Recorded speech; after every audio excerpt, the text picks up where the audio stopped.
Did anything surprise you? I mean, you've written about this from the very beginning. You've written about the BCS, but when you got into the research, was there anything there that surprised even you?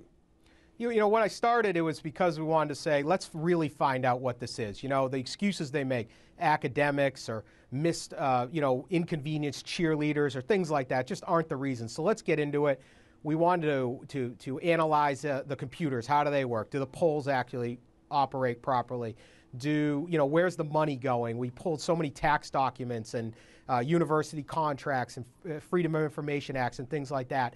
You pull it apart, and what really surprised me was most of the excuses. I thought some of the excuses on why the BCS and the bowl system must continue to operate, like the BCS is lucrative, or bowl games would go out of business, or things like that, or the regular season would be harmed.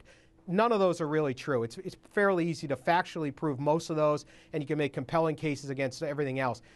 All of their excuses on why this exists aren't accurate. So many of them are just become conventional wisdom. They've been repeated so many times, people believe them, but they're just not there once you've really followed the money and look at the facts.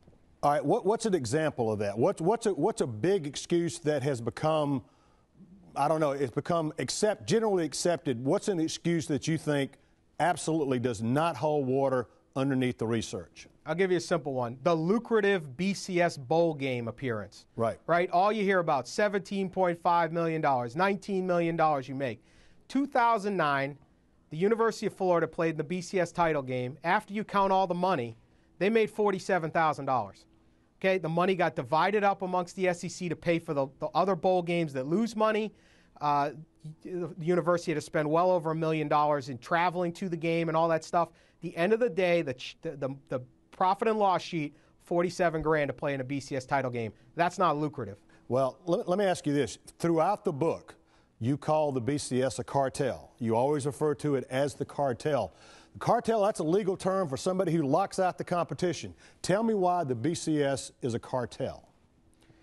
Well, they've come together to create a system that they really have no jurisdiction over. I mean, bowl games particularly were designed just as these exhibition deals, and what they've become is saying these are the only two teams capable of playing for a championship. These conferences are the only ones who deserve a bigger portion of the money, and things like that. And they operate together in a way that, we don't really get into the whole Justice Department situation and whether it's legal or not, but they operate very much like a cartel.